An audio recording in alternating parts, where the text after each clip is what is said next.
Praise the Lord. Wish you happy new year. God bless you all. మీ అందరికీ నూతన సంవత్సర శుభాకాంక్షలు తెలియజేస్తున్నాను. ఈ 2024 సంవత్సరం మొదటి రోజున దేవుని వాక్యాన్ని వినడానికి మీ హృదయాలను సిద్ధపరచుకుంటున్నా నా ప్రియ దేవుని బిడ్డలారా. దేవుడు మీతో మాట్లాడుతున్నారు అనేది మీకు ఎప్పుడైనా అవగాహన అనేది మీకు ఉన్నదో లేదో, కానీ ఖచ్చితంగా దేవుడు నాతో మాట్లాడాలి అని అనుకుంటే మాత్రం ఖచ్చితంగా దేవుడు మీతో మాట్లాడతారు. ఈ వాక్య భాగంలోనికి వెళ్లే ముందు చిన్న ప్రార్థన చేసుకుందాము. మహాపరిశుద్ధుడైన దేవా తండ్రి, నీకు స్తోత్రాలు. ఈ నూతన సంవత్సరంలో నీ బిడ్డలందరూ అడుగుపెట్టి ఉండగా ప్రభువా, నీవు చేసిన ప్రతి మేలులను బట్టి నీకు కృతజ్ఞతలు ప్రభువా నాయన.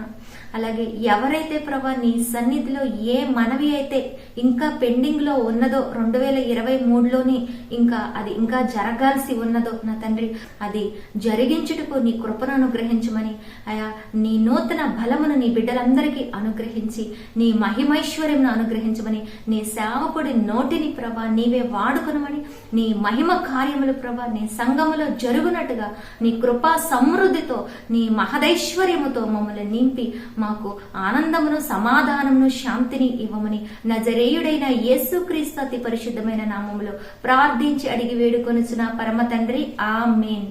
Once again wish you happy new year to everyone. God bless you. ఈరోజు దేవుడు మనకి ఇచ్చిన వాక్య భాగం ఆయుధ స్థలం. ఆయుధాలు మనకి ఎప్పుడు అవసరం?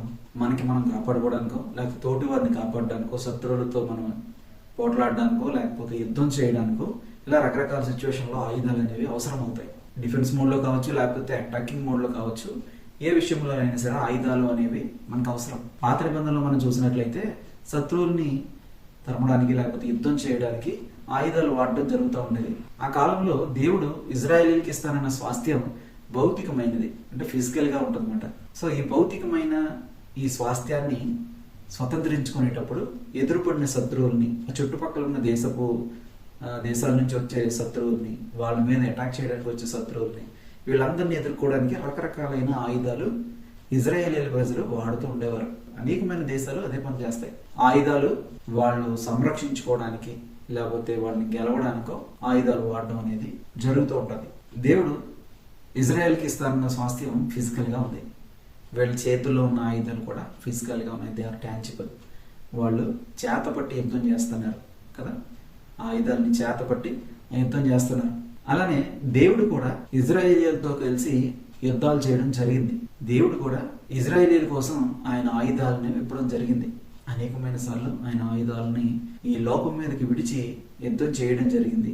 బైబిల్లో ఉన్న కొన్ని అంశాలని మనం పరీక్ష చూసినట్లయితే దేవుని యొక్క ఆయుధాలు ఎటువంటివి, ఆయన వాటిని ఏ విధంగా వాడాడు అనేది మనకు అర్థమవుతుంది. సంఖ్యాకాండము 11వ అధ్యాయం 1వ వచనంలో చూసుకున్నట్లయితే ఇక్కడ ఈ అధ్యాయం యొక్క బ్యాక్ డ్రాప్ లో ఏం జరిగిందంటే, దేవుడు ఇజ్రాయేలీల్ని ఐగుప్తు దేశం నుంచి తీసుకురావడం జరుగుతుంది. కనాను దేశం వైపుగా ప్రయాణం చేస్తున్న దారిలో దేవుని యొక్క కొండ నుండి ఇజ్రాయేలీలు 3 రోజుల పాటు కంటిన్యూస్ గా నడవడం జరుగుతుంది. మరి దాన్ని బట్టి వాళ్ళు ఆయాసం చెంది విసుగు చెంది దేవుని సన్నిధిలో వాళ్ళు సనుక్కుంటూ ఉంటారు. దేవుని సన్నిధిలో వాళ్ళు సనిగినప్పుడు దేవుడికి కోపం వస్తుంది. మరి దేవుడేమో ఐగుప్తు చెర నుంచి విడిపించి తీసుకొస్తే 3 రోజులు నడిచినందుకు మళ్ళీ వాళ్ళకి ఎండ కూడా సరిగ్గా తగలదు. వాళ్ళకంతా కంఫర్ట్ గానే దేవుడు తీసుకొచ్చాడు. వాళ్ళు ఆయాసం చెందినందుకు మరి వాళ్ళ కోపం వచ్చి సడుక్కుంటూ ఉంటారు దేవుడి మీద. దేవుడికి మరి కోపం వస్తుంది కదా, ఆయన కోపం వచ్చి కోపం వలన అగ్ని రగులుకుందంట. వాళ్ళ గుడారాల మధ్యలో అగ్ని రగులుకుంది. మరి దేవుడు ఇక్కడ వాడిన ఆయుధం మనం చూసినట్లయితే అగ్ని అని మనకు అర్థమవుతుంది. ఆ మొదటి వచనం ఒకసారి చదవడానికి ప్రయత్నించాను. జనుడు ఆయాసమును గుర్చి సడుగు చూడగా అది యెహోవాకు వినపడెను. యెహోవా దానిని విన్నప్పుడు ఆయన కోపము రగులుకొనెను. యెహోవా అగ్ని వారిలో రగులుకుని ఆ పాళెంలో ఒక కొనను దహింపసాగాను. పాళెంలో ఒక కొన నుంచి అగ్ని మొదలైంది, తగలబడడం మొదలైంది. దేవుని కోపం వచ్చినప్పుడు అగ్ని అనేది దేవుడి దగ్గర నుంచి బయలుదేరింది. ఆయన ఆయుధం బుద్ధి చెప్పడానికి కూడా ఆయన ఆయుధాన్ని ఆయన వాడుతున్నాడు. అలాగే నిర్గమకాండము 15వ అధ్యాయము 6 నుంచి 8 వచనాలు చూసుకున్నట్లయితే, నిర్గమకాండము 15వ అధ్యాయము 6 నుంచి 8 వచనాలు చూసుకున్నట్లయితే, యెహోవా నీ దక్షిణ హస్తము బలముంది అతిశయించును, యెహోవా నీ దక్షిణ హస్తము శత్రువుని చితకొట్టును. ఇక్కడ దేవుని యొక్క ఆయుధం ఏమనుందంటే దక్షిణ హస్తంగా కనబడుతుంది. ఆయన హస్తమే ఆయన శత్రువుని చితకొడుతుందంట. నీ మీదకి 7వ వచనంలో నీ మీదకి లేచి వారిని మహిమాతిశయం వలన అణచివేయదు. దేవుడికి ఉన్న మహిమ కూడా ఆయనకి ఆయుధంగా అక్కడ పనిచేయడం అనేది చూస్తున్నాం. నీ కోపాగ్ని రగుల చేయదు, అది వారిని చెత్త వలె దహించను. ఇందాక మనం చూసినట్లుగా అగ్ని, ఆయన కోపం అగ్ని వలె దహిస్తుందంట.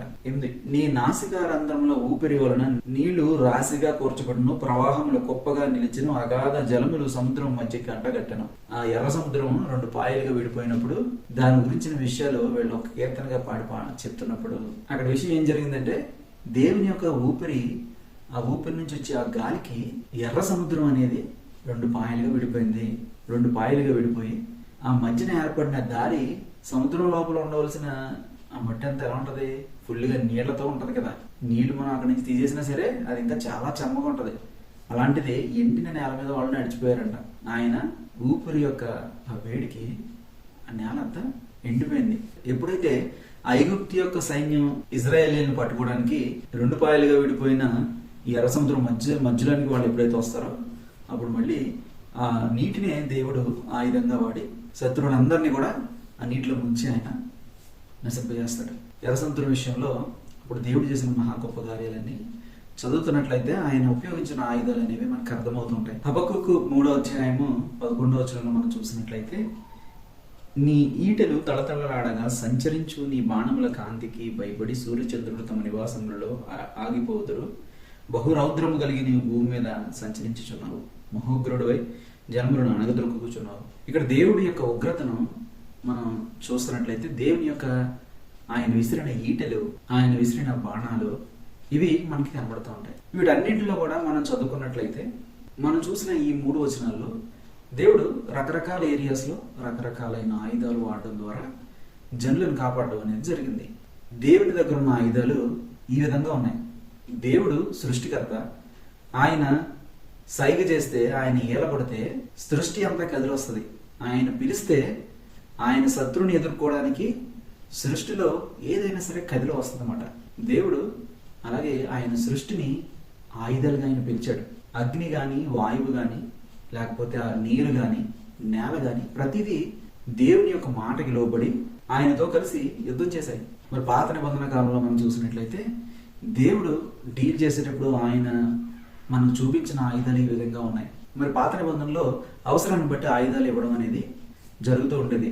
దావీదుకు కావచ్చు, లేకపోతే సంసోనుకు కావచ్చు, గిద్యోనుకు కావచ్చు, దేవుని చేత ఎంచబడిన ప్రతి వ్యక్తి కూడా దేవుని ద్వారా పొందుకున్న ఆయుధాలను వాడడం జరిగింది అవసరాన్ని బట్టి. మరి నూతన నిబంధనలు చూసుకున్నట్లయితే, నూతన నిబంధనలో దేవుడు మనకిచ్చిన స్వాస్థ్యం పరలోక సంబంధమైనది. ఇది ఆత్మ సంబంధమైన స్వాస్థ్యం. నూతన నిబంధనలో మనం నేర్చుకునే విషయాలన్నీ ఆత్మ సంబంధమైన విషయాలు. సో స్వాస్థ్యం కూడా ఆత్మ సంబంధమైనదే. మరి స్వాస్థ్యం ఆత్మ సంబంధమైనప్పుడు ఆ ఆత్మ సంబంధమైన స్వాస్థ్యాన్ని మనం స్వాతంత్రించుకోవాలి అంటే మనకి ఈ స్పిరిచువల్ రెల్మ్ లో శత్రువులు ఎదురవుతారు.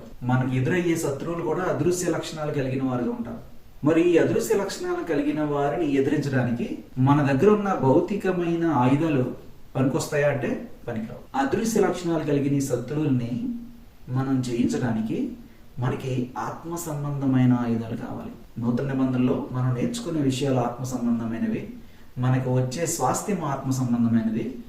ఆత్మ సంబంధమైన స్వాస్థ్యాన్ని మనం పొందుకోవడానికి వెళ్తే మనకి ఎదురయ్యే శత్రువులు, ఈ స్పిరిచువల్ రెల్మ్ లో మనకి ఎదురయ్యే శత్రువులు అదృశ్య లక్షణాలు కలిగిన శత్రువులు ఉన్నారు కనుక వాళ్ళని జయించాలంటే ఆత్మ సంబంధమైన ఆయుధాలు కావాలి. మన యుద్ధోపకరణాలు ఈ లోకపరమైనవి కాదు కానీ పరలోక సంబంధమైన యుద్ధోపకరణాలుగా ఉండాలి. అదే కదా పౌలు భక్తుడు కూడా చెప్తున్నది. 2 కొరింథీయులకు రాసిన పత్రిక 10వ అధ్యాయము 1 నుంచి చదువుకోవడానికి ప్రయత్నం చేద్దాం. మీ ఎదుట ఉన్నప్పుడు మీలో అణుకు గలవాడనైనట్టు, ఎదుట లేనప్పుడు మీడల ధైర్యము గలవాడనైనట్టు పౌలను నేనే యేసుక్రీస్తు యొక్క సాత్వికమును మృదుత్వమును బట్టి మిమ్మల్ని వేడుకొనుచున్నాను. ఇక్కడ జరిగిన విషయం ఏంటంటే, పౌలు భక్తుడి యొక్క సేవను బట్టి కొంతమంది కొరింథీయుల్లో ఉన్న కొంతమంది వ్యక్తులు ఆయన గురించి తప్పుగా మాట్లాడడం అనేది జరుగుతున్నప్పుడు వాళ్ళకి పౌలు భక్తుడు ఏ విధంగా వివరిస్తున్నాడో ఇక్కడ రాయడం జరిగింది. వాళ్ళు అని మాటలు ఏంటంటే, నువ్వు పత్రికలు రాసినప్పుడు గంభీరంగా ధైర్యంగా రాస్తున్నావు, కానీ మా దగ్గరికి వచ్చినప్పుడు మాత్రం ఫిజికల్ గా ఉన్నప్పుడు అణుకుగా ఉన్నట్టు ఉంటున్నావు, నువ్వు శరీరానుసారంగా నడుచుకుంటున్నావు అని చెప్పి కొంతమంది ఆయన మాట్లాడినప్పుడు వాళ్ళకి సమాధానం చెప్తూ ఆయన రాస్తున్న మాటలు ఇవి. అందుకని ఆయన మొదటి వచనంలో చూస్తున్నట్లయితే దాన్ని ఎత్తుపడుతూ మాట్లాడుతున్నాడు. ఆయన మీ ఎదుట ఉన్నప్పుడు మీలో అణుకువగలవాడనైనట్టు, ఎదురుగా ఉన్నప్పుడు అణుకువగా ఉన్నట్టు నటిస్తున్నాడు అంటే ఈయన. అదే వాళ్ళు చెప్పే మాటలు. ఎదుట లేనప్పుడు మీ ఎడల ధైర్యము గలవాడనైనట్టు, వాళ్ళు చెప్పిన మాటలని అక్కడ ఆయన కోట్ చేసి, పౌలను నేనే యేసుక్రీస్తు యొక్క సాత్వికమును మృదుత్వమును బట్టి మిమ్మల్ని వేడుకొంచున్నాను. మిమ్మల్ని వేడుకుంటున్నాను బాబు, దేవుడిచ్చిన సాత్వికమును బట్టి మృదుత్వమును బట్టి అని చెప్తూ 2వ వచనంలో శరీర ప్రకారము నడుచుకున్న వారమని మమ్మల్ని గురించి కొందరు అనుకొనిచున్నారు. ఆ పాయింట్ చెప్తున్నాడు ఆయన స్ట్రైట్ గా.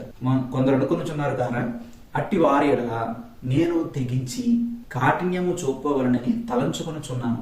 వాళ్ళ ఎడల కఠినంగా నేను ప్రవర్తించాలని తలంచుకుంటున్నాడు అంట ఆయన. కానీ నేను వచ్చినప్పుడు అట్లు కాఠిన్యమును చూపకుండానట్లు చేయుడని నేను మిమ్మల్ని బతుమాలు కొంచున్నాను. మారండి దయచేసి.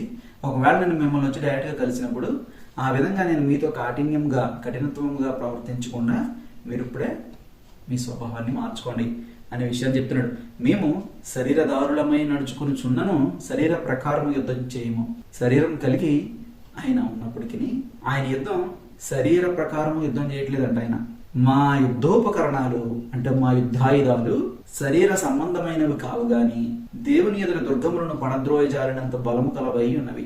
ఆయన యొక్క యుద్ధం ఈ లోకరీతిపరమైన యుద్ధం కాదు, ఆత్మ సంబంధమైనది.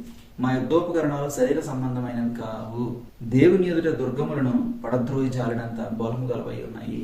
దేవుని ఎదురుగా మేము అపవాది లేకపోతే శత్రువు యొక్క దుర్గాల్ని పడగొట్టే శక్తి కలిగినవిగా మా ఆయుధాలు ఉన్నాయి. ఎవరి ఎదుట? దేవుని దగ్గర. దేవుని ఎదుట వీళ్ళు కలిగి ఉన్నాయి చెప్తున్నాడు ఆయన. ఇక్కడ పౌలు భక్తుల మీద ప్రయోగింపబడిన ఆ శత్రు బాణాలు ఎటువంటివి? మేము వితర్కములను అంటే మీరు ఇష్టం వచ్చినట్టు ఊహించుకొని నా గురించి మాట్లాడుకుంటున్న విషయాలని, దేవుని గురించిన జ్ఞానమును అడ్డగించు ప్రతి ఆటంకమును పడద్రోసి ప్రతి ఆలోచనను క్రీస్తుకు లోబడినట్లు చెరపట్టి మీరు సంపూర్ణ విధేయతను కనపరిచినప్పుడు సమస్తమైన అవిధేయతకు ప్రతిదండన చేసి సిద్ధపడి ఉన్నాము. అంటే బుద్ధి చెప్పడం ద్వారా కూడా ఆయన శత్రువుని జయిస్తాడు. అక్కడ సంఘస్థుల్లో ఉన్న వ్యక్తుల యొక్క స్వభావం ఏ విధంగా ఉంది? దుష్ట స్వభావం అన్నమాట. లేనిపోని మాటలు చెప్పుకొని పౌలు గారిని గురించి రకరకాలుగా మాట్లాడుకోవడం జరుగుతుంది. శరీర సంబంధమైన వ్యక్తిగా ఉన్నామని చెప్పి వాళ్ళే శరీర సంబంధులుగా ఉంటున్నారు. వాళ్ళకి కొంత పరిమాణంలో విశ్వాసం ఇవ్వబడితే వాళ్ళకి ఇవ్వబడిన దానికన్నా ఎక్కువగా ఊహించుకొని వాళ్ళకన్నా ఎత్తైన స్థాయిలో ఉన్న పౌలు గారిని కూడా రకరకాలుగా మాట్లాడడం జరిగేది. అందుకని వాళ్ళకి సమాధానం చెప్తూ పౌలు భక్తుడు ఇక్కడ ఏ విధంగా రాస్తున్నాడు. సంగతులను పైపైననే మీరు చూస్తున్నారు. ఎవడైనను తాను క్రీస్తు వాడనని నమ్ముకుని ఎడల అతడు ఎలాగూ క్రీస్తు వాడు, అలాగే మేమును క్రీస్తు వారమని తమ మనసులో తాము తిరిగి ఆలోచించుకున్నవారు. నేను క్రైస్తవుడినని మీరు ఆలోచించుకోండి. పడద్రోయుటకు కాక మిమ్మల్ని కట్టుటకే ప్రభు మాకు అనుగ్రహించిన అధికారమును గురించి నేను ఒకవేళ కొంచెము అధికముగా అతిశయపడినాను, నేను సిగ్గుపరచబడను. నేను వ్రాయి పత్రిక వలన మిమ్మల్ని భయపెట్టవలనని ఉన్నట్టు కనపడకుండా ఈ మాట చెప్పుచున్నాను. అతని పత్రికలు ఘనమైనవి బలీయమైనవినై ఉన్నవి గాని అతడు శరీర రూపమునకు బలహీనుడు. అతని ప్రసంగము కొరగానిదని ఒకడును అన్ను. ఆయన చేస్తున్న సేవను గురించి ఆయన క్లియర్ గా వాళ్ళకి ఎక్స్ప్లెయిన్ చేస్తున్నాడు. మేము ఎదుట లేనప్పుడు పత్రికల ద్వారా మాటలు ఎట్టి వారమై ఉన్నాము, ఎదుట ఉన్నప్పుడు క్రియలు ఎందును అట్టి వారమై ఉన్నామని అట్లా అనువాడు తలంచుకున్నవలను. నేను క్లియర్ గా చెప్తున్నాను. నేను పత్రికల్లో రాసినప్పుడు ఏ విధంగా మీకు కనబడుతున్నాను అనే విధంగా డైరెక్ట్ గా వచ్చినప్పుడు కూడా నేను అదే విధంగా కనబడతాను అనే విషయాన్ని క్లారిటీ ఇస్తున్నాడు ఆయన. మరి ఇక్కడ ఉన్న ఈ వాక్యాన్ని మనం ఎందుకు చదువుతున్నామంటే ఇక్కడ సంఘంలో ఉన్న కొందరు వ్యక్తుల ఉద్దేశాలు ఏ విధంగా ఉన్నాయంటే దేవుని చిత్తానుసారమైన ఉద్దేశాలుగా లేవు గాని మరి పరిచర్య చేస్తున్న వ్యక్తిని, సేవ చేస్తున్న వ్యక్తిని దూషించే విధంగా ఉన్నాయి. దూషణ ఎవరు చేస్తారు? అపవాది పుత్రులుగా ఉన్నవాళ్ళు దూషణ చేస్తారు. దూషించే వాళ్ళు అపవాదికి సంబంధించిన వ్యక్తులు. అపవాది తన యొక్క ఆయుధాలను ప్రయోగించినప్పుడు మరి దేవుడి దగ్గర నుంచి మనకు ఆయుధాలు వచ్చినట్టే అపవాది దగ్గర కూడా ఆయుధాలు ఉన్నట్టే కదా, మరి అది మనతో పోరాడాలి కదా. దాని దగ్గర కూడా అనేకమైన ఆయుధాలు ఉన్నాయి. ఇప్పుడు ఇక్కడ పౌలు భక్తుల మీద వాడిన ఆయుధాలు ఏంటంటే ఉన్నవి లేనివి కలిపి చెప్పడం అన్నమాట. పౌలు చేస్తున్న సేవని ప్రశ్నించి లేనిపోయినవి అక్కడ సంఘస్థులకు చెప్పి ఆ సంఘాన్ని పాడు చేసే క్రమం అది జరుగుతుంది. సో దాన్ని పౌలు భక్తుడు సమర్థవంతంగా ఎదుర్కోవడానికి ఆయన నేను మీతో డైరెక్ట్ గా యుద్ధం చేయను, నా యుద్ధోపకరణాలు నా నోటి మాటలతోనో లేకపోతే నా చేతిలో ఉన్న కత్తితోనో సుత్తితోనో మిమ్మల్ని కొట్టడం అనేది కాదు. నా యుద్ధోపకరణాలు ఆత్మ సంబంధమైనవి, ఈ లోకానికి శరీరానికి సంబంధించినవి కావు.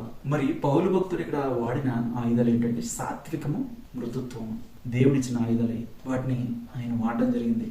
ఈ వాక్యంలో మనం చూసుకున్నట్లయితే అపవాది మనని అనేక రకాలుగా మన మీద యుద్ధం చేయడానికి ప్రయత్నం చేస్తాడు. కానీ మన యుద్ధోపకరణాలు ఈ లోకపరమైనవి కావు. సో లోకరీతిపరమైన మనిషి ఏ విధంగా అయితే దానికి రెస్పాండ్ అవుతాడో ఆ విధంగా మనం రెస్పాండ్ అవ్వకూడదు. దేవుని చిత్త ప్రకారం మనం రెస్పాండ్ అవ్వాలి. దేవుని ఏ విధంగా చెప్తే ఆ విధంగా రెస్పాండ్ అవ్వాలి. ఇక్కడ పౌలు రెస్పాండ్ అయింది సాత్వికంతోనూ మృదుత్వంతోనూ రెస్పాండ్ అయ్యాడు. ఇక్కడ ఈ వాక్యంలో మనకు ముఖ్యంగా తెలిసేది యుద్ధాయుధాలు, యుద్ధోపకరణాలు ఈ లోక సంబంధమైనవి కావు అనేది అర్థమవుతుంది. మరి ఎఫెసీయులకు రాసిన పత్రిక 6వ అధ్యాయము 11 నుంచి చదువుకున్నట్లయితే, మీరు అపవాది తంత్రములను ఎదిరించుటకు శక్తిమంతులైనట్లు దేవుడిచ్చు సర్వాంగ కవచము ధరించుకోండి. ఇక్కడ సర్వాంగ కవచము అనే విషయాన్ని గురించి దేవుడు చెప్తున్నాడు. ఇది అందరికీ తెలిసిన విషయమే. ఇందులో ఏమేమి ఉంటాయి? కింద వచనంలో యాలి అనగా మనం పోరాడినది శరీరులతో కాదు గాని ప్రధానులతోనూ అధికారులతోనూ ప్రస్తుత అంధకార సంబంధుల లోకనాథులతోనూ ఆకాశ మండలమందున్న దురాత్మల సమూహములతోనూ పోరాడుచున్నాము. మనం పోరాడేది ఈ లోక సంబంధమైన వాటితో కాదు గాని దురాత్మ సంబంధమైన ప్రిన్సిపాలిటీస్తో, దురాత్మ సంబంధమైన పవర్స్తో, ఆకాశ మండలమందున్న దురాత్మ సమూహములతోనూ మనం పోరాడుచున్నాము. ఈ లోక సంబంధమైన పోరాటం కాదు. ఈ వచనాల్లో మనం చూసుకున్నట్లయితే 2 కొరింథియన్స్ 10th చాప్టర్లో చూసినా లేకపోతే ఎఫెసీయులకు 6th చాప్టర్లో చూసినా మనం చేసే యుద్ధం ఈ లోక సంబంధమైనది కాదు, ఆత్మ సంబంధమైనదని మనం గ్రహించగలుగుతున్నాం. అనాది కాలంలో అవసరాన్ని బట్టి ఆయుధాలు ఇవ్వడం జరిగింది దేవుడు. మరి ఇప్పుడు నూతన నిబంధనలు అయితే అందరికీ ఆయుధాలు ఇవ్వడం జరిగింది. అందరికంటే ఎవరైతే దేవుని చెంతకు వచ్చి ఆయన రక్షకుడిగా ఒప్పుకొని రక్షణ పొందుకున్నారో వాళ్ళందరికీ కూడా ఆయుధాలు ఇవ్వడం జరిగింది. ఎలీషా చెట్టు సిరియన్ల సైన్యం గుంకుడితే ఆయన ప్రార్థన చేసినప్పుడు వాళ్ళందరికీ అంధత్వం వచ్చింది. దావీదు ఆరాధన చేస్తే ఆయన పరిశుద్ధాత్మ శక్తి పొందుకొని సింహాన్ని ఓడించగలిగాడు, ఎలుగుబంటిని ఓడించగలిగాడు. నేర్చుకున్న ఈ విషయాల్లో గొలియాతును కూడా ఓడించగలిగాడు. మరి ఏలియా చూసుకున్నట్లయితే ఆయన ప్రార్థన చేసి దేవుడు పిలిచినప్పుడు మరి బయలుకు సంబంధించిన యాజకులందరినీ సంహరించగలిగాడు. ఏలియా ప్రార్థించినప్పుడు సృష్టి ఆయన మాటింది. ఇవన్నీ వాళ్ళు దేవుని యొక్క ఆయుధాల ద్వారా ఆ పని చేయగలిగారు. అవసరాన్ని బట్టి దేవుని యొక్క ఆయుధాలు వాళ్ళకి ఇవ్వబడడం జరిగింది. మరి నూతన నిబంధనలు అయితే ఆయుధాలు అందరికి ఇవ్వబడ్డాయి. ఎవరైతే దేవుణ్ణి ఆయన సొంత రక్షకుడిగా ఒప్పుకుంటారో వాళ్ళందరికీ స్పిరిచువల్ వార్ఫేర్ లో గెలవడానికి కావాల్సిన ఆయుధాలన్నీ ఇవ్వబడ్డాయి. మరి ఈ ఆయుధాలు ఏంటో తెలుసుకుంటే, ఈ ఆయుధాలు ఏమేంటో అని తెలుసుకుంటే అవి ఉండే స్థలం ఏంటో మనకు అర్థమవుతుంది. మన టాపిక్ ఆయుధ స్థలం, ఆయుధాలు ఉండే స్థలం ఏంటనేది మనకు అర్థమవుతుంది. ఇక్కడ ముఖ్యంగా మనం ఒక విషయాన్ని గమనించాలి. శత్రువు మనల్ని ఈ లోకంలో అణిచివేయడానికి ప్రయత్నిస్తుంది. ఎందుకు? పరలోక సంబంధమైన జీవితంలోకి మనం ప్రవేశించకుండా ఈ లోకంలోనే మనల్ని అణిచివేయడానికి ప్రయత్నిస్తుంది. శత్రువు అదృశ్య లక్షణాలతో ఉంది కనుక మనం దాని మీద వాడవలసినవి ఆత్మ సంబంధమైన ఆయుధాలు వాడాలి. శరీర సంబంధమైన ఆయుధాలు వాడితే పనికిరాదు. మరి ఈ శత్రువుని ఆత్మ సంబంధమైన ఆయుధాలు వాడి గెలవాలి. శత్రువు మనం ఓడించాలనుకునేది ఈ లోక సంబంధంగా. ఈ లోకంలో ఉన్నప్పుడు మనం ఓడిపోతే, ఇక్కడ మనం జయించలేకపోతే మనం ఈ లోకంలో పడిపోయే అవకాశం ఉంది. నిత్య జీవానికి సంబంధించిన స్వాస్థ్యాన్ని కోల్పోయే అవకాశం ఉంది. సో శత్రువు మన మీద ఈ లోకంలోనే అటాక్ చేస్తాడు. మనం శత్రువుని గెలవలసింది ఎక్కడ? ఈ లోకంలోనే గెలాలి. కానీ ఏ విధంగా గెలాలి? లోకరీతిపరమైన ఆయుధాలతో గెలాలా? కాదు. పరలోక సంబంధమైన ఆత్మ సంబంధమైన ఆయుధాలతో మనం శత్రువుని గెలవాల్సి వస్తుంది. ఈ లోకంలో మనం దేవునికి ఇష్టానుసారంగా జీవించి శత్రువుని గెలాలి. దేవుని రాజ్యంలో ప్రవేశించి శత్రువుని గెలాలి. దేవుని రాజ్యంలో ఆయనతో పాటు పాలి భాగస్తులుగా ఉండి శత్రువుని గెలాలి. అంటే ఈ లోకంలో ఉండే మనం శత్రువుని గెలాలి. అంటే ఈ లోకంలో అన్ని విషయాల్లోనూ మనం గెలుపు పొందుకోవాలి. అది శరీర పరంగా కావచ్చు, ఆర్థిక పరంగా కావచ్చు, ఆత్మీయ పరంగా కావచ్చు, అన్ని విషయాల్లోనూ మనం గెలిచి ఉండాలి, గెలవగలిగి ఉండాలి. దానికి సంబంధించిన ఆయుధాలు మనకి ఇవ్వబడ్డాయి. నూతన నిబంధనలో మనకి దేవుడు ముందుగానే ఆయుధాలు ఇవ్వడం జరిగింది. వాటిని వాడుకోవాలి, వాడడం తెలియాలి అన్నమాట. ఈ లోక సంబంధమైన అన్ని విషయాల్లోనూ మనం బలముగా ఉండాలి. ఎక్కడ పడిపోని స్థితిలో మనం ఉండగలగాలి. దానికి సంబంధించిన స్పిరిచువల్ వార్ఫేర్ని మనం బలంగా చేయాలి. ఇప్పుడు సైనికుడికి మనం ఆయుధాలు చేతికిచ్చి నువ్వు యుద్ధం చేయాలంటే ఆయన ఏం చేస్తాడు? ఇచ్చిన ఆయుధాన్ని తీసుకుని రోజు సానపెడతా కూర్చుంటాడా? లేకపోతే యుద్ధంలోకి వెళ్తాడా? యుద్ధంలోకి వెళ్ళాలి కదా. సానపెడితే ఏం ఉపయోగం? కూరగాయలు తరుక్కోవడానికి కూడా పనికి రాకుండా పోతుంది. ఇచ్చిన ఆయుధం తీసుకొని యుద్ధంలోకి వెళితేనే దానివల్ల ఉపయోగం. అలాగే దేవుడు మనకి ఇచ్చిన ఆయుధాలని మనం ఉపయోగించి సైనికుడు ఏ విధంగా అయితే యుద్ధం చేస్తాడో శత్రువుతో మనం ఆ విధంగా యుద్ధం చేయాల్సి వస్తుంది. ఈ ఆయుధాలు ఏంటి అనేవి ఒకసారి చూడడానికి ప్రయత్నం చేద్దాం. ఎఫెసీయులకు రాసిన పత్రికలను 6వ అధ్యాయం 13వ వచనం నుంచి చదువుకున్నట్లయితే సర్వాంగ కవచంలో ఇవ్వబడిన యుద్ధోపకరణాలు ఏంటి అనేది చూద్దాం. ఆపద్దినమందు వారిని ఎదిరించుటకు సమస్తము నెరవేర్చబడిన వారి నిలువబడి బడుటకును శక్తిమంతులు ఉన్నట్లు దేవుడిచ్చు సర్వాంగ కవచమును ధరించుకోండి. సర్వాంగ కవచమును ధరించుకోవాలి. యుద్ధానికి వెళ్ళినప్పుడు సైనికుడు ఏ విధంగా అయితే మొత్తం ఆర్మర్స్ అన్ని పెట్టుకుని వెళ్తాడో అదే విధంగా మనం కూడా ఆర్మర్స్ అన్ని పెట్టుకుని వెళ్ళాలి. ఈ ఆర్మర్స్ ఏమిటంట, దేవుడు మనకి ఇచ్చిన ఆయుధాలన్నింటినీ మనం చదువుతున్నప్పుడు దానికి ఒక పోలిక చెప్తూ ఒక సైనికుడు వేసుకొని ఆ ఆర్మర్స్ని చూపిస్తూ వాటి యొక్క పోలికను పోలుస్తున్నారు ఇక్కడ కదా. ఎలాగా మీ నడుమునకు సత్యము అనేది ఒక ఆయుధం, నీతి అనేది ఒక ఆయుధం, పాదములకు సమాధాన సువార్త వలన సిద్ధ మనసుని జోడు తొడుక్కొని నిలువబడి. సమాధాన సువార్త అనేది ఆయుధం, దానికి సంబంధించిన సిద్ధ మనసు కూడా ఇక్కడ ఆయుధంగానే ఉంది. ఇవన్నీ గాక విశ్వాసం అను డాలు, విశ్వాసం కూడా ఆయుధమే. దానితో మీరు దుష్టుని అగ్నిబాణములను ఆర్పడకు శక్తిమంతులగుదురు. మరియు రక్షణ అని శిరస్త్రాణం, రక్షణ అనేది కూడా మనకి ఆయుధంగా ఉంది. దేవుని వాక్యమును ఆత్మ ఖడ్గం, దేవుని యొక్క వాక్యం కూడా ఆయుధంగా ఉంది. ఇలాగా మనకి దేవుడు సర్వాంగ కవచంలో ఉన్న ఆ 7 ఆయుధాల గురించి మనకి చెప్పడం జరిగింది. ఏమేంటి? సత్యము, నీతి, సమాధాన సువార్తను చెప్పడానికి కావాల్సిన సిద్ధ మనస్సు, విశ్వాసము, రక్షణ, వాక్యము, ప్రార్థన, విజ్ఞాపన. 18వ వచనంలో ఆత్మ వలన ప్రతి సమయమునందును ప్రతి విధమైన ప్రార్థన విజ్ఞాపనను చేయొచ్చు, ఆ విషయమై సమస్త పరిశుద్ధుల నిమిత్తమును పూర్ణమైన పట్టుదలతో విజ్ఞాపన చేయొచ్చు, మెలకుగా ఉండుడి. ఇక్కడ ప్రార్థన అనేది కూడా ఆయుధంగా మనకు కనపడుతుంది. ఈ 7 ఆయుధాలు మనకి అవసరం. సర్వాంగ కవచంలో ఇవన్నీ ఉన్నాయి. ఇవన్నీ ఉండవలసింది ఇక్కడ సంఘంలో ఉన్న ప్రతి వ్యక్తికి ఈ ఆయుధాలు ధరించుకొని ఉండగలగాలి. ఇవన్నీ దేవుడు ఇచ్చాడు, వాటిని వాడాలి. దేవుడు వాక్యాన్ని ఇచ్చాడు, దాన్ని నువ్వు చదవకపోతే నువ్వు దాన్ని ఖడ్గంలా వాడలేవు. నీకు దేవుడు ఆయన నమ్ముకున్న విశ్వాసాన్ని బట్టి ఆయన రక్షణ నీకు ఇచ్చాడు.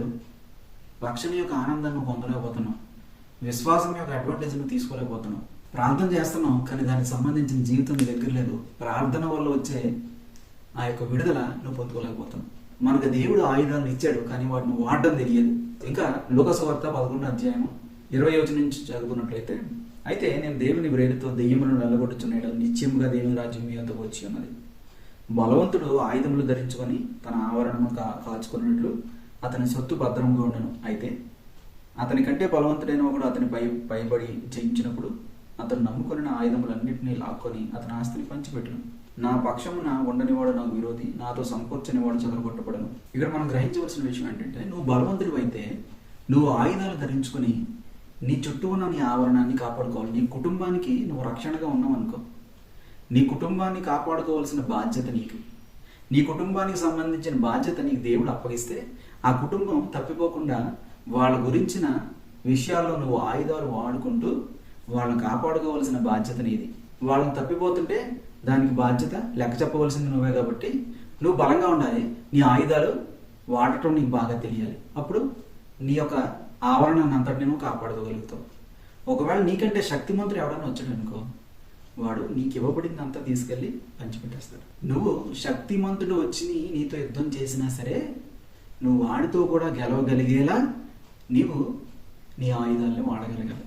ఇంకా దేవుడిచ్చే ఆయుధాలు మనం తెలుసుకున్నట్లయితే 1 పేతురు 4వ అధ్యాయం 1వ వచనం చూసినట్లయితే, క్రీస్తు శరీరమందు శ్రమపడిన కనుక మీరును అట్టి మనసును ఆయుధముగా ధరించుకోండి. ఎట్టి మనసుని? శ్రమయందు ఓర్చుకునే స్వభావం కలిగిన మనసుని ఆయుధంగా ధరించుకోవాలంట. శ్రమను చూసి భయపడడం కాదు, కానీ శ్రమయందు ఓర్పును కలిగి ఉండేటువంటి మనసుని ఆయుధంగా ధరించుకుని ఉండాలని క్రీస్తు పోలికని చెప్పి మనకు చెప్తున్నారు. ఇంకా 2 కొరింథియన్స్లోనే 2వ కొరింథీయులకు రాసిన పత్రిక 6వ అధ్యాయం 5 నుంచి 7 వచనాలు చూసుకున్నట్లయితే, శ్రమల యందును, ఇబ్బందుల యందును, ఇరుకుల యందును, దెబ్బల యందును, చెరసాలలోను, అల్లరిలోను, ప్రయాసములలోను, జాగరణములోను, ఉపవాసములలోను మిగులు ఓర్పు గలవారమై. ఓర్పు అనేది ఇక్కడ మనకి ఆయుధంగా కనపడుతుంది. పవిత్రతతోను, జ్ఞానంతోను, దీర్ఘశాంతంతోను, దయతోను, పరిశుద్ధాత్మ నిష్కపటమైన ప్రేమతోను, సత్యవాక్యము చెప్పుట వలన, దేవుని బలము వలనను, కుడి ఎడమల నీతి, దేవుని బలము వలనను, కుడి ఎడమల నీతి ఆయుధములు కలిగి అంటే 5వ వచనంలో ఆ శ్రమల్లో ఓర్పు అనేది మనకు ఆయుధంగా కనబడుతుంది. 6వ వచనంలో నిష్కపటమైన ప్రేమ అనేది మనకి ఆయుధంగా కనబడుతుంది. పరిశుద్ధాత్మ వలన నిష్కపటమైన ప్రేమ అనేది ఆయుధంగా కనబడుతుంది. పవిత్రత ఆయుధంగా ఉంది, జ్ఞానము ఆయుధంగా ఉంది, దీర్ఘశాంతము, దయ, సత్యవాక్యము, దేవుని బలము, నీతి, న్యాయము అనే ఆయుధాలు కూడా, ఇవన్నీ కూడా మనకు ఆయుధాలుగా ఉన్నాయి. 2 కొరింథీయులలోని 1వ అధ్యాయం 12వ వచనంలో మనం చూసుకున్నట్లయితే, మా అచ్చయ మీదనగా లౌకిక జ్ఞానమును అనుసరింపగా దేవుడు అనుగ్రహించు పరిశుద్ధాత్మతో నిష్కాపట్యముతోను దేవుని కృపని అనుసరించి లోకంలో నడుచుకుంటుమే నీవు విశేషముగా మీ ఎడలను నడుచుకుంటామని నీవు మా మనస్సాక్షి సాక్ష్యం ఇచ్చుటకు. ఇక్కడ పౌలు భక్తుడు ఏ విధంగా నడుచుకున్నాడు? లోక జ్ఞానాన్ని అనుసరించగా దేవుడు అనుగ్రహించే పరిశుద్ధత, నిజాయితీ, ఈ 2 కూడా ఆయుధాలుగా ఆయన ధరించుకుని ఉన్నాడు. ఆ విధంగా పౌలు భక్తుడు ఈ లోకంలో నడుచుకున్నానని చెప్తున్నాడు. ఇంకా ఆయుధాల గురించి మనం చూసినట్లయితే 1 తెస్సలోనియులకు రాసిన పత్రిక 5వ అధ్యాయం 8వ వచనం చూసినట్లయితే, మనం పగటి వారమై ఉన్నాం గనుక, వెలుగు సముద్రమై ఉన్నాం గనుక, మృతులై ఉండక విశ్వాసము, ప్రేమలను కవచము, రక్షణ, నిరీక్షణ, శిరస్త్రాణము ధరించుకుందాము. విశ్వాసము, ప్రేమ, రక్షణ, నిరీక్షణ, ఈ 4 ఇవి కూడా మన ఆయుధాలు. గల్తీయులకు రాసిన పత్రిక 5వ అధ్యాయం 22వ వచనంలో చూసినట్లయితే, అక్కడ ఆత్మ ఫలమేదనగా అని చెప్తూ 9 రకాలైన ఆ ఫలం కనబడుతుంది అనమాట. 9 రకాలుగా ఫలం కనబడుతుంది. ఇవన్నీ కూడా దేవుడు మనకిచ్చిన ఆయుధాలు. ఇవన్నీ దేవుని యొక్క గుణాతిశయాలు. ఇవేంటి? ప్రేమ, సంతోషము, సమాధానము, దీర్ఘశాంతము, దయాళుత్వం, మంచితనము, విశ్వాసము, సాత్వికము, ఆశ, నిగ్రహము, ఇవన్నీ కూడా దేవుడు మనకిచ్చిన ఆయుధాలే. ఆయుధాల లిస్ట్ మనం చూసుకున్నట్లయితే, దేవుడి యొక్క ప్రతి విధమైన ప్రవర్తన అది మన జీవితాల్లో మనం అనుకరించేటప్పుడు అది మన జీవితాల్లో ఆయుధాలుగా మనం వాటిని ఉపయోగించగలుగుతాం. దేవుని యొక్క ప్రవర్తన మనం శత్రువుని ఎదిరించే ఆయుధంగా మన జీవితాల్లో ఉంటుంది. దేవుని యొక్క ప్రవర్తన ఏ విధంగా ఉందో ఆయన్ని అనుకరించడం అనేది, ఆయన చూసి మనం నేర్చుకుంటూ ఆయన రాగా మనం ప్రవర్తించడం అనేది శత్రువు మీద మనం ప్రయోగించే ఆయుధం లాగా ఉంటుంది. ప్రార్థన, ఆరాధన, రక్షణ, సత్యము, వాక్యము, దీర్ఘశాంతము, సమాధానము, ప్రేమ, దయాళుత్వము, ఆశా నిగ్రహము, రక్షణ, నిరీక్షణ, ఇవన్నీ కూడా దేవుడు మనకిచ్చిన ఆయుధాలు. వీటన్నిటిని మనం ధ్యానించి మన జీవితాల్లో వాటిని ఫలించేలాగా మనం ప్రయత్నించాలి. అప్పుడు దేవుని చిత్తానుసారమైన జీవితం మనలోంచి వెలువడుతుంది కనుక శత్రువుని అది సంహరించేలాగా మారుతుంది. మనం శత్రువు మీద పోరాడి గెలిచే వారంగా మనం ఉంటాం. మరి పరమగీతాల్లో దేవునికి సంఘానికి ఉన్న సంబంధం మనకు అర్థమవుతుంది. పరమగీతాల్లో 6వ అధ్యాయం 4వ వచనంలో మనం చూసుకున్నట్లయితే, అక్కడ సంఘాన్ని దేవుడు ఈ విధంగా పొగుడుతున్నాడు. నా సఖి, నీవు తిర్సా పట్టణం వలె సుందరమైన దానం, యెరూషలేమంత సౌందర్యవంతురాలవు, టెక్కెములనెత్తిన సైన్యముల వలె భయం పుట్టించుదానవు. యుద్ధానికి వెళ్ళేటప్పుడు సైనికులందరూ దేశానికి సంబంధించిన బ్యానర్ ఒకటి పట్టుకుని ఉంటారు. మరి సంఘంలో ఉండే సైనికులందరూ దేవుని యొక్క వాక్ని, దేవుని యొక్క నామాన్ని మనం బ్యానర్గా పట్టుకుని ఉంటాం. మరి 10వ వచనం చూసినట్లయితే 2వ భాగంలో ఈ విధంగా ఉంటుంది. సూర్యుని అంత స్వచ్ఛంగా ఉన్నావు, కళలు గలదై, వ్యూహ్యత సైన్య సమభీకర రూపణీయగు ఈమె ఎవరు అని దేవుడు పలుకుతున్నట్టుగా సంఘాన్ని గురించి అక్కడ రాయబడి ఉంది. వ్యూహిత సైన్య సమభీకర రూపిణి అని అక్కడ పడడం జరిగింది. అంటే బారుడు తీరి ఉన్న సైన్యాన్ని తలపించేలాగా భీకరంగా నువ్వు కనబడుతున్నావు. అంటే సంఘంలో ఉండే సభ్యులు కూడా సైనికుల వలె పోరాడడానికి సిద్ధపడి ఉండాలి. ఇప్పుడు మనం చూసుకున్న ఈ ఆయుధాలన్నిటినీ మనం ఒకసారి ధ్యానిస్తే, ఆయుధాల యొక్క ప్రదేశం ఏంటి? ఆయుధాలు ఎక్కడుంటాయి? ఆయుధాలకు ఉండే స్థలం ఏంటి? ఆయుధాలు ఉండే స్థలం సంఘం. సంఘంలో ఈ ఆయుధాలన్నీ దేవుడు నూతన నిబంధనలో మనకి ఇచ్చాడు. పాత నిబంధనలు అయితే అవసరాన్ని బట్టి అవి వచ్చాయి, కానీ నూతన నిబంధనలు అందరికీ ఇవ్వబడ్డాయి. అవి వాడుకోవడమే తరువాయి. మనకున్న స్పిరిచువల్ వార్ఫేర్లో గెలవడానికి అవి మనకి ఎంతగానో ఉపయోగపడతాయి. మన మీద యుద్ధం చేస్తున్న శత్రువును మనం గెలవడానికి ఈ ఆయుధాలన్నీ కూడా చాలా అవసరం. సో దయచేసి వీటిని నెగ్లెక్ట్ చేయకుండా దేవుడు ఇచ్చిన ఆయుధాలను, ప్రతి ఆయుధాన్ని ప్రాపర్గా వాడుకునే జ్ఞానం కోసం ప్రార్థించి సంఘంలో ఉండవలసిన ఆయుధాలన్నింటినీ మనం ఉపయోగించగలిగితే శత్రువుని చాలా ఈజీగా గెలవగలం. దేవుడిచ్చిన పరలోక సంబంధమైన స్వాస్థ్యాన్ని పొందుకోగలం. ఆయుధాలు ఉండే స్థలం సంఘం. మరి దయచేసి ప్రార్థన చేసుకుందాం. మహిమగల దేవ, వందనాలు చెల్లించుకుంటున్నాను తండ్రి. మరి మీరు ఇచ్చిన వాక్యాన్ని బట్టి వందనాలు, మీ కృపను బట్టి వందనాలు తండ్రి. నీ నామంలో ప్రార్థన చేస్తున్నాం. అవును తండ్రి, నీవు ఇచ్చిన ఆయుధాలన్నీ మేము ఫలించడానికి మా జీవితాల్లో, తద్వారా శత్రువుపై అధిక విజయాన్ని మేము పొందుకోవడానికి, శత్రువుపై అధిక విజయంతో తండ్రి నేను మేము ముందుకు వెళ్ళడానికి కృప చూపించమని, నీకు అతి సమీపంగా మా రూపుని మేము తండ్రి నేను మార్చుకోవడానికి కృప చూపించమని, నీ శక్తిని మాకు దయచేయమని, మీ పరిశుద్ధాత్మ శక్తితో మమ్మల్ని నింపమని, సమస్తమును నీ చేతులుగా అప్పగించుకుంటూ పరిశుద్ధమైన యేసు పేరిట అడిగి వేడుకుంటున్నాం తండ్రి. Amen. Praise the Lord. One more time wish you happy new year.